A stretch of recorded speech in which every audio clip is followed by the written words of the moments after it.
you're here. This event was sponsored by the University of Washington Bothell's MFA program in Creative Writing and Poetics. And we're really grateful to them for the support. And thank you so much to Ristretto Roasters for hosting the space. And thank you to Jane, Travis, and Michael, who have traveled from afar to read with us. And thanks to Dana for co-organizing. I'm going to just read the author bios, and then that's just the order that we're going to go in, and then we'll get started. Michael Flatt is a PhD candidate in the SUNY Buffalo Poetics program. He is the author of Absent Receiver, and with Derek Lund, Chlorosis, that came out in the fall of 2018 through Operating System. He is also the founder of Low Frequency Press, which publishes books and book-like objects of marginal aesthetics, including most recently Hiromi Suzuki's Invisible Scenery, Deconstructed Gifts. Yes, it is. Hello, everybody. I'm Mike Flatt. I'm going to attempt reading from the book while holding the book, while navigating the book, while holding the microphone. And You can also pass the microphone to me. you just want to be my mic stand?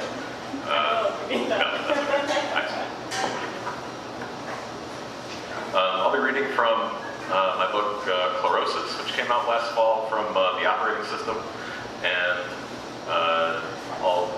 I guess a good way to describe it is Derek, my friend, and I wrote this together, conceived of this as a breakup poem addressed to the earth. And so, maybe have that in mind. Feel dressed as the morning each morning, set alive in the middle of those material abrasions we hear as traffic. Maybe milk is the way we manage a fire, and maybe that's why our eyes are red or sour with impetus. If there is a horse to be broken, let it be my memory of being a broken horse, wild to be broken again.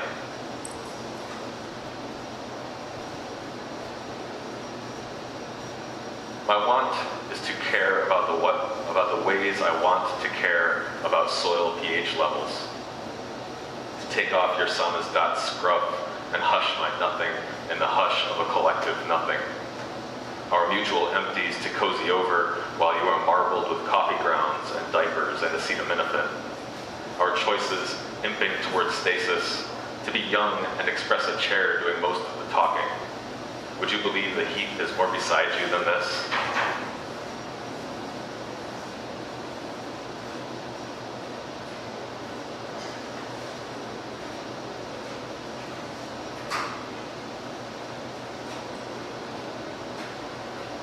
The junkyard car tree silhouette, a ziggurat of late capital. Isolated economies of third world trash picking are the secret fantasies of NSA threesome ads on Craigslist. This barely interrupted pleasure with no visible consequence betrays the source of our chemical and affective toxicity. Some link between the image of the sleeping woman in men's lyric poetry and the image of animals landfill grazing. A means to an end-user agreement. The pastoral beauty into which we gel subjectivities and lyricism runs parallel to an erotic fixation upon the soft focus ideal of the feminine. The digital processing of color makes for a chemical recomposition of lust that resists decomposition. The language is pressurized beneath a dense pseudo-bleu-ciel, which has grown as human as the unfolding metropoli, the corrugated steel and plastic slums bridging Cape Town and Caracas. The oil-soaked seagull of the Gulf Coast doesn't shock enough to cause more than a flinch. It is a matter of course, and as such is interpolated into the new organic and alloy of geobodily affect and neuroatmospheric chemistry.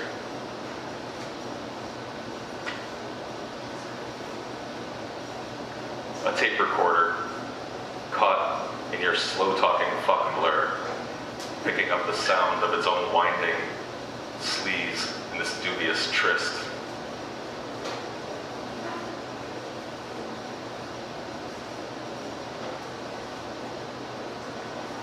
This lugubrious fist crowns against the unrest of a crested sun. In its worn-out guns, beaten like a rug, is Mothra on any Saturday afternoon. I say I after I think the two of us will be gutted. The moth-like clouds of your Midwest placing a set of radial spokes in place. I say, then what lakeless non-nation have we infested with our floundering? I woke up to the sound of chickens, thinking I was dead. It was a sound that did not make sense.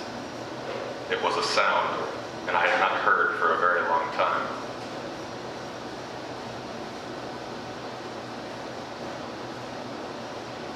We're rubbing on our helplessness, riled up, on grayness, mating with itself, making such gray noises, we notice the worthlessness of words and the wordlessness of worth. Between organic indifference and gilded action, the terrain of this motel roof will be our repeated argument.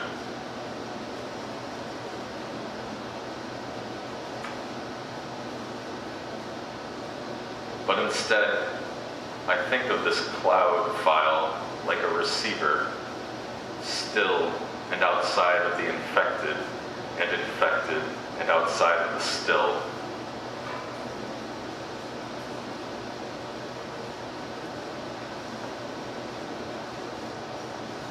What if instead of pursuing procession, we track a greater sense of proprioception? This being the attempted boundary of commodified faux co-op shopping liberalism, in which we self-implicate in the proliferation of endless reproduction, a cat-o'-nine flagellation. But we remove those blinders to find that the sense of balance, or a sharpened sensitivity to imbalance, shifts our affective heft, might demystify our relationship to the, quote, perplexed machine, which is surely a sexual one, surely a collapsing romance. And so we are, of course, surrounded by it. Of course, there's no division between the natural space and the human space. To extract value from all beings and all things until the link between being and thing crags and shifts subductively is to populate our hearts with the pelican, decayed sufficiently to reveal a belly full of trash. But the sentimental horror of such an image is useless unless the PTSD symptoms of climate scientists cross-pollinates with the heat of New Delhi, which we are told is, quote, literally unbearable, especially for the poor.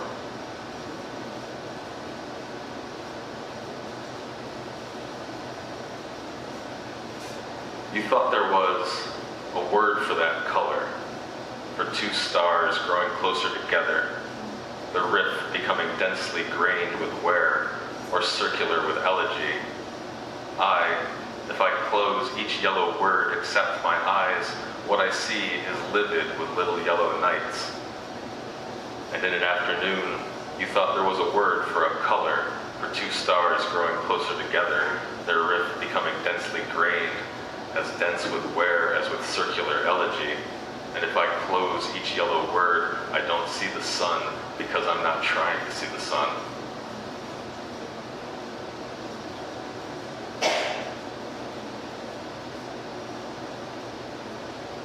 A colorless rhythm in the cone of headlight rippling along, an unseasonable narrow of bodies.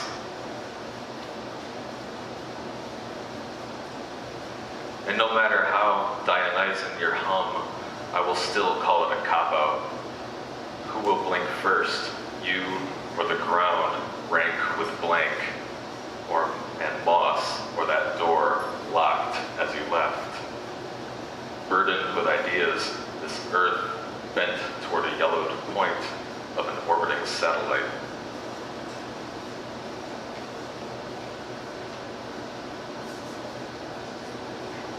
In an instant, in a space, surrounding a belly river, an amaryllis patch flying from its bank.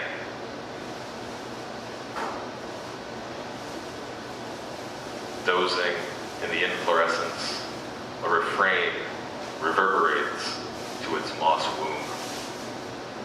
Thank you very much.